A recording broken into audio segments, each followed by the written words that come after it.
जी विधायक जी, एक अंतिम सवाल है जो आपने अपनी सैलरी अरे कहा उभरता हुआ नेता किसको कहा जाता है? जो अपने नाम से अपने काम से आए, विरासत में जो आ रहे हैं आप अगर तो उनको उभरते हुए नेता ना कहिए। हम लोगों के खिलाफ जाके बकर बकर करना तो लोग कितना सम्मान दे पाएंगे? टाइगर जयराम महतो तो महिलाओं का इज्जत नहीं करते।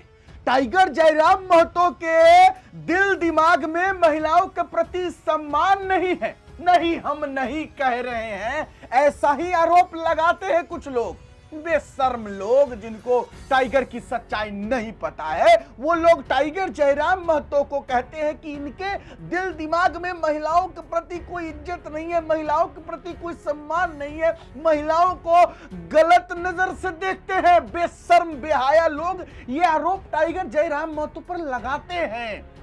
और आज हम सबूत देने जा रहे हैं कि टाइगर जयराम महतो महिलाओं को कितना सम्मान देते हैं और टाइगर जयराम महतो के नजर में महिलाओं के प्रति क्या दृष्टिकोण है। हम इस वीडियो में सबूत के साथ बात करेंगे। सिर्फ यही बात नहीं करेंगे, टाइगर जयराम महतो राजू महतो को ऐसा जवाब दे दिए है, मतलब हम भी सोच में पड़ गए हैं कि राजू महतो जी अगर देख लिए भड़क जाएंगे बेचारे। चलिए बात करेंगे, उस पर भी बात करेंगे और सबसे बड़ी बात करेंगे टाइगर जयराम महतो फिर से आजसू के हमारे एक सड़क छाप नेता जो खुद बोले थे टाइगर, उनको बोलने का मौका दे दिए। अब मौका क्या दिए हैं, अब ऐसा बात ही टाइगर बोल दिए हैं। चलिए शुरू से शुरू करते हैं, सब कुछ कवर करते चलते हैं। डुमरी में एफआईआर हुआ, उस पर भी टाइगर कुछ बोले हैं, सब बारीकी से शुरू करते हैं। सबसे पहले हम चाहेंगे वीडियो क्लिप आप देख लीजिए, उसके बाद हम बारीकी से हर विषय पर एकदम डिटेल से चर्चा करेंगे। देखिए किया आप नहीं, बातचीत नहीं हो पाई, वो सो रहे थे। आपके क्षेत्र में खिलाड़ियों के लिए क्या कुछ योजनाएं हैं?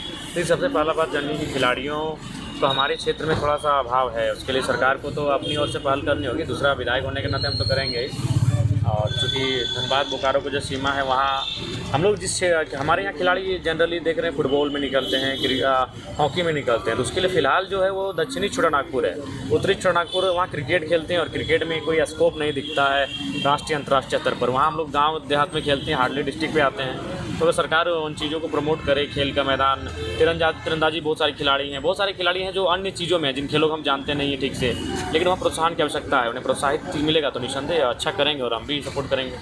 अब आप हाल ही में अपने सैलरी का 75% बच्चों में बांट दिए, ये सारे विधानसभा में होगा तो इसमें क्या विचार? तो वहाँ के विधायक या फिर वहाँ की जनता वैसा विधायक चुने। राज्य के खिलाड़ी अक्सर आर्थिक तंगी से गुजरते हैं, उस पर क्या कहेंगे? लेकिन उसके लिए भाई सरकार को पहल करनी होगी। आर्थिक तंगी सबसे बड़ा कारण है, उनकी प्रतिभा को मैंने दब जाने का प्रमुख कारण आर्थिक अभाव है। जयराम, कुछ ही महीनों में अब विधानसभा का मानसून सत्र शुरू होने मैं आपको एक नाम का मानसून सत्र है। सरकार बिल्कुल बचना चाह रही है, सवालों से बचना चाह रही है, मुद्दों से बचना चाह रही है। 5 दिन का कोई सत्र होता है क्या? 365 दिन में अगर आप 65 दिन भी अगर सत्र नहीं चलाएंगे तो काहे का विधानसभा भाई?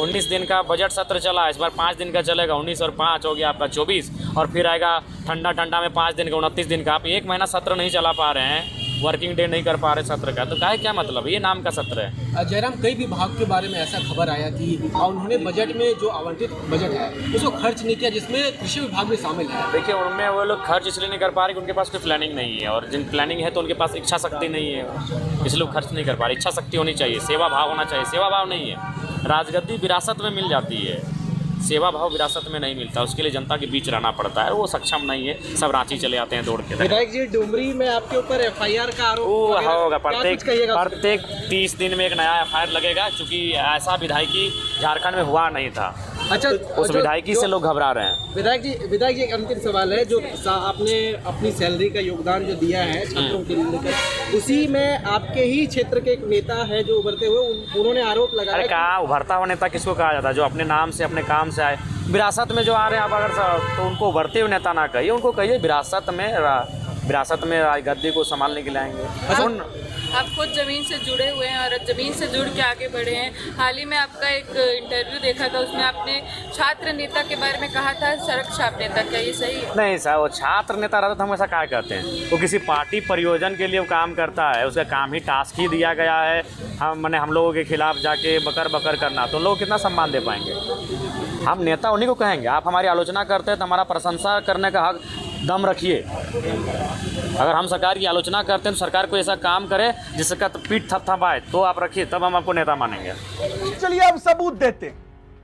सबूत सबसे पहले वीडियो क्लिप जो आपको हम दिखाएं, अभी तुरंत आपने जो देखा, आपने अगर गौर किया होगा तो उस वीडियो क्लिप में टाइगर जयराम महतो से महिला रिपोर्टर एक सवाल करती है, अपने क्षेत्र में खिलाड़ियों के लिए आपके पास क्या योजना है। आपने अगर गौर किया होगा तो टाइगर जयराम महतो सवाल तो सुने, लेकिन जिस तरफ वो देख रहे थे उसी तरफ देखते हुए वो जवाब दिए। एक झलक छोटा सा यहां भी हम आपको दिखाना चाहेंगे, जरा झलक देखिए। सो रहे थे। आपके क्षेत्र में खिलाड़ियों के लिए क्या कुछ योजनाएं हैं? तो सबसे पहला बात जाननी कि खिलाड़ियों को हमारे क्षेत्र में थोड़ा सा अभाव है, उसके लिए सरकार को तो अपनी ओर से पहल करनी होगी। दूसरा, विधायक होने के नाते हम तो करेंगे ही। और चूँकि धनबाद बोकारो को जो सीमा है वहाँ हम लोग हमारे यहाँ खिलाड़ी जनरली देख रहे हैं फुटबॉल में निकलते हैं, हॉकी में निकलते हैं, तो उसके लिए फ़िलहाल जो है वो दक्षिणी छोटानागपुर है। उत्तरी छोटानागपुर वहाँ क्रिकेट खेलते हैं और क्रिकेट में कोई स्कोप नहीं दिखता है राष्ट्रीय अंतर्राष्ट्रीय स्तर पर। वहाँ हम लोग गाँव देहात में खेलते हैं, हार्डली डिस्ट्रिक्ट पे आते हैं। तो अगर सरकार उन चीज़ों को प्रमोट करे, खेल का मैदान, तीरंदाजी बहुत सारे खिलाड़ी हैं जो अन्य चीज़ों में, जिन खेलों को हम जानते नहीं हैं ठीक से, लेकिन वहाँ प्रोत्साहन की आवश्यकता है। उन्हें प्रोत्साहित मिलेगा तो निसंदेह अच्छा करेंगे और हम भी सपोर्ट करेंगे। अब आप हाल ही में अपने सैलरी का 75% बच्चों में बांट दिए, ये सारे विधानसभा में होगा तो इसमें क्या विचार? तो वहाँ के विधायक या फिर वहाँ की जनता वैसा विधायक चुने। अब क्या सबूत दे हम आपको? अगर टाइगर जयराम महतो के जगह पर कोई दूसरा वाहियात तरीके का नेता होता, जिसके मन में अगर महिलाओं के प्रति अलग दृष्टिकोण होता, तो सवाल पूछने पर वो नेताजी हो सकता था कि उस महिला रिपोर्टर के चेहरे पर जरूर देखते और देख करके उनको जवाब देते। लेकिन टाइगर जयराम महतो जिस तरफ देख रहे थे उस तरफ लगातार देखते रहे और जो महिला रिपोर्टर ने सवाल किया उसका जवाब भी दिए, लेकिन उनके तरफ नजर नहीं की। अब बताइए कि जब टाइगर जयराम महतो जी उस महिला रिपोर्टर के इधर नजर भी नहीं किए, इसका मतलब क्या है? इसका मतलब यह है कि टाइगर जयराम महतो उस तरीके के लड़का नहीं है जो कुछ लोग उनको कहते हैं कि लुच्चा, लफंगा या कुछ थर्ड क्लास या बहुत सारी चीजें जो बोलते हैं। आप बताइए कि अगर उस तरीके के टाइगर जयराम महतो होते तो क्या वो उस महिला रिपोर्टर की तरफ नजर नहीं करते? उन्होंने नहीं किया क्योंकि उनका जो लक्ष्य है वो सामने है। उनका जो लक्ष्य है कुछ और है, वो इन सब चीजों में नहीं पड़ना चाहते। वही कुछ अगर वाहियात किस्म के अगर नेता होते, लिच्चर जो भी कहिए, वो अगर होते वो जरूर ऐसे करते। मैं कुछ नहीं बोलूंगा, आप समझदार है तो जरूर बताइएगा कि मैं सही कर रहा हूं या गलत कर रहा हूं कमेंट में। दूसरी बात, हमने कहा कि टाइगर जयराम महतो मौका दे दिए आजसू के सड़क छाप नेताजी को। आजसू के सड़क छाप नेताजी को मौका ऐसे दे दिए हैं क्योंकि अब फिर वो बोलेंगे। अब टाइगर जयराम महतो जी से बोल दिए ना कि खाली बकर बकर करते हैं, बकर बकर करते रहते हैं ये वो।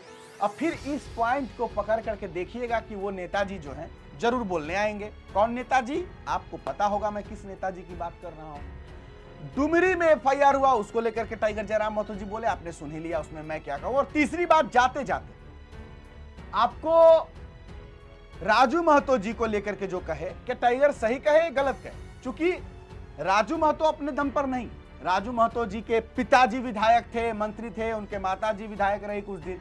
तो राजू महतो क्या उभरते हुए नेता है? चूंकि टाइगर जयराम महतो बोले कह रहे उनको आप उभरते हुए नेता क्यों कह रहे हैं? विरासत में मिला, और ये बात सच है, उनको विरासत में मिला है। वो उभरते हुए नेता नहीं, उभरते हुए नेता उसे कहा जाता है जो सड़क से चले। मतलब सड़क का मतलब जिसके बैकग्राउंड में पीछे का कोई, उनके खानदान का कोई नेता ना हो और वो अपने दम पे खड़ा हो, उसे कहा जाता है उभरता हुआ नेता। टाइगर ने कहा। आप जरूर कमेंट बॉक्स में अपना राय विचार दीजिएगा, मैंने जो कहा सही कहा गलत कहा लिखिएगा जरूर। इजाजत दीजिए, मेरा नाम बिट्टू सिंह है, आप इस वीडियो को मिस्टर बिट्टू सिंह पर देख रहे होंगे। जोहार, जय हिंद।